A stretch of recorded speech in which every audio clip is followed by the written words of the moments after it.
I'm not going to take long on this particular video because, if I'm being honest, this should be self-evident, but apparently in some cases it is not. There's some people who are taking a political posturing on this. There are other people who are believing the political posturing. There are other people who come to their own conclusions and think that the same thing. But they're all wrong on this. Soleimani was assassinated. It was a brazen murder of a leader of another country by U.S. forces. In fact, this is graphic, so if you're faint of heart, fair warning. This is the murder in play.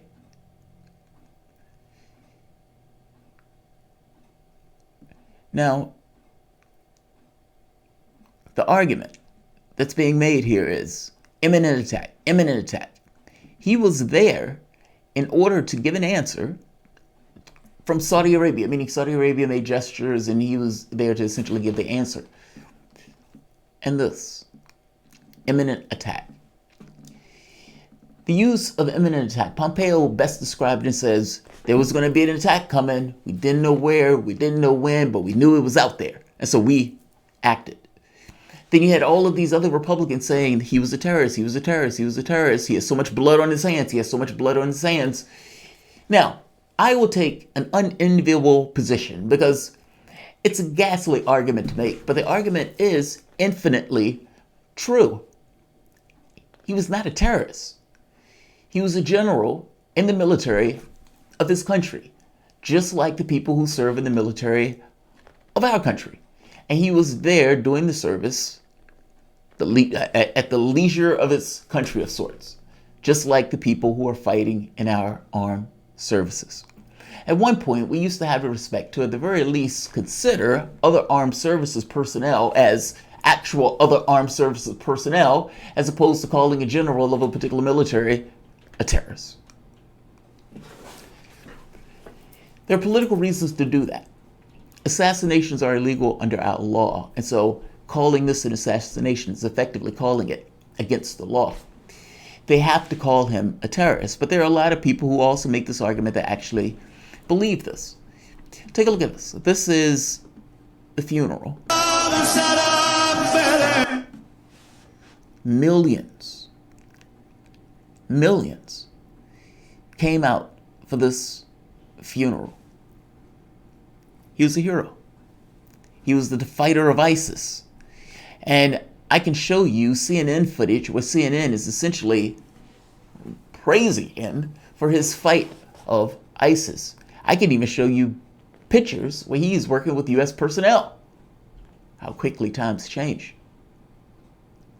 He does have blood on his hands, in the same way that our soldiers have blood on their hands. And the generals in our militaries have blood on their hands. And the people who did this particular drone footage has blood on their hands. A lot of people around the globe have blood on their hands. That can't necessarily be the standard, right? And think about what we're saying here when we're making this case that the guy was a terrorist because of the roadside bombs in the Iraqi war, or the rocket-propelled grenades, or whatever the technology that he used to help augment those forces that killed American troops. Think about what we're saying here. The United States military invaded a country on the premise of a lie, screaming that there were weapons of mass destruction. They invaded, killed 1 million Iraqis. Now, roadside bombs are ghastly, so don't misunderstand me. Do not misunderstand me at all. The broken limbs, the broken members of people who are in our military as a result, or even the lives lost, those are ghastly endeavors. So I accept that. By the same token, think about what we're saying in regards to proportion. We're talking about 4,000 Americans compared to 1 million Iraqis. It does not compare. I'm sorry. It's a war. We arm our troops. We give them stealth jets. In fact, this, I don't know if you remember this. I was around for this. This is shock and awe. Shock and awe. Bush chest thumping about this. This is when they were dropping munitions on Iraq, effectively decimating Iraq. And Bush came on giving this chest thumping speech calling this outright destruction shock and awe. All of that was on a lie. All of that was a lie. $10 trillion. All of this was a lie. All of those service members that died, all of those service members, and all of it, a lie. Are you telling me that we can arm our troops, give them guns, give them weapons, give them planes, give them tanks, give them MVs and Hummers, give them all of these heavy artillery and weapons, give them stealth fighters and jets, but the Iraqis shouldn't defend themselves? What war? What are you talking about? And what gives America this belief that an opposition to your whims, meaning you're invading another country, you're the aggressor, in this case, they're defending their soil, and you believe that the people who are defending their soil should not be able to defend themselves however they defend themselves? Militaries often change tactics throughout the course of a war. The United States had overwhelming firepower in this war. And so you find other tactics in order to gum up the works, make it difficult for the enemy to progress. All of those things. It's called a war. This is what we were doing on a lie. All of it was a lie. This is what we were doing. We decimated that population. Decimated that population. Now, you're telling me that the guy who tries to push back an aggressor in this process is a terrorist, as opposed to a person who's working in the capacity of their government, doing a job. And by the way, pushing back the aggressor and finding ways in order to push back the aggressor in a war. My point here is it's a war. We have our troops. Those troops are going there to kill Iraqis. Those Iraqis have every justification in the world to try to defend themselves in any means by which they can defend themselves. They are dealing with overwhelming firepower shortage, in which case they have to find other ways in order to fight that war. Now, how is that a terrorist act if they are in the process of a war? I don't understand this argument at all. I don't understand this argument. And yet this argument is being made continuously. He's a terrorist, he's a terrorist, he's a terrorist. I find that to be ludicrous.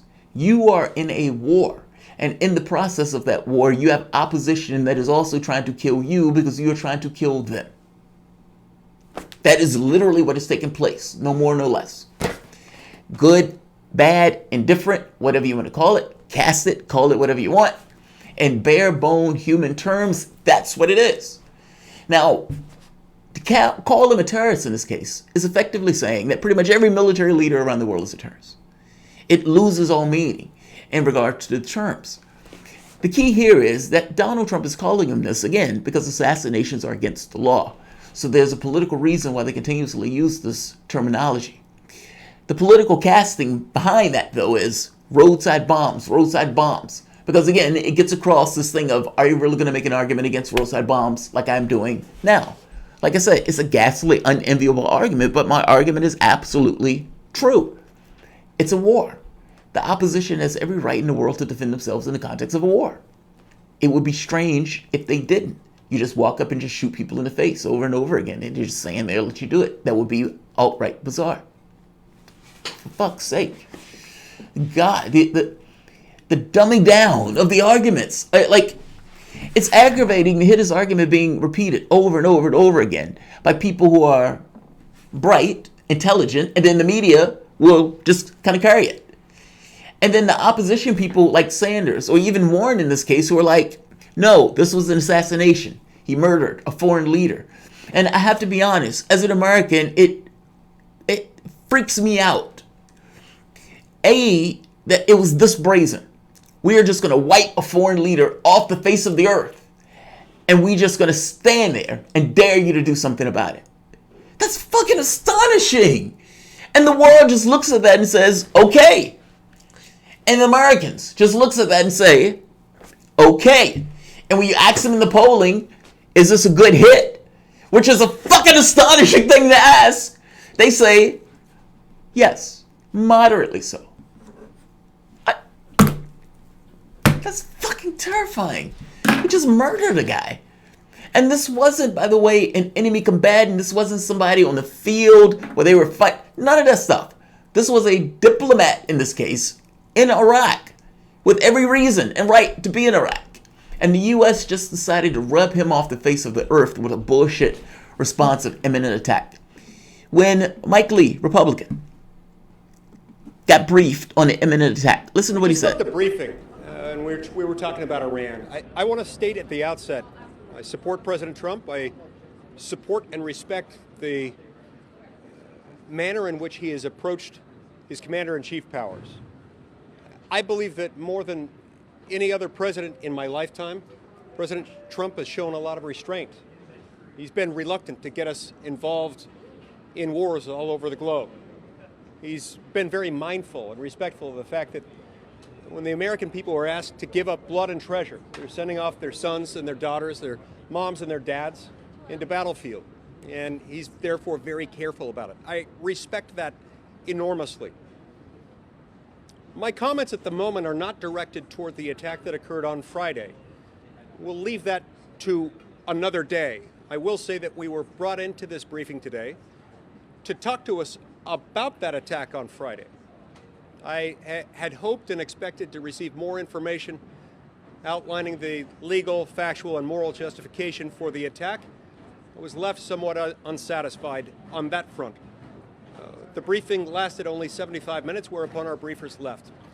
This, however, is not the biggest problem I have with the briefing, which I would add was probably the worst briefing I've seen, at least on a military issue, in the 9 years I've served in the United States Senate. What I found so distressing about that briefing was that one of the messages we received from the briefers was, do not debate, do not discuss the issue of the appropriateness of further military intervention against Iran. And that if you do, you'll be emboldening Iran. The implication being that we would somehow be making America less safe by having a debate or a discussion about the appropriateness of further military involvement against the government of Iran.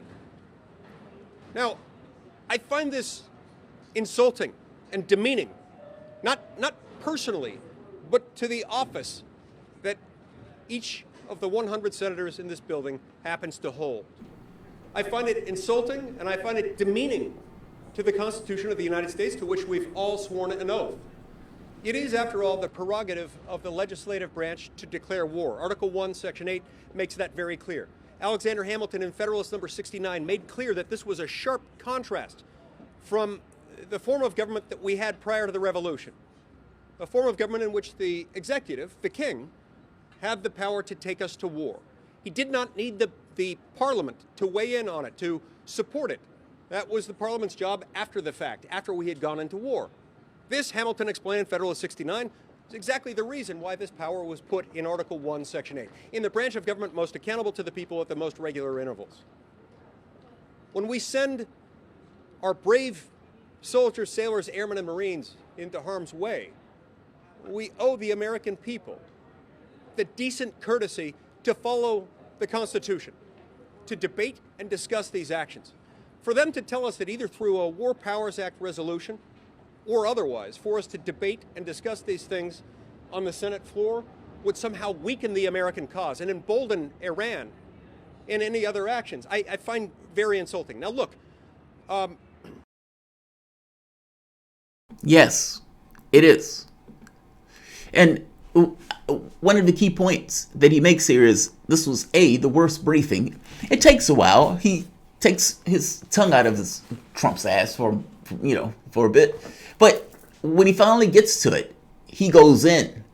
This is the worst briefing that I've ever had. This was scant on details. I was looking for something to give some moral or at the very least legal justification for this. I saw nothing of this.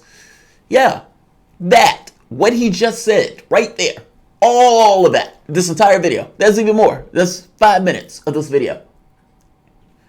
Take away the first minute. Everything after that. All of that. All of that. Yes.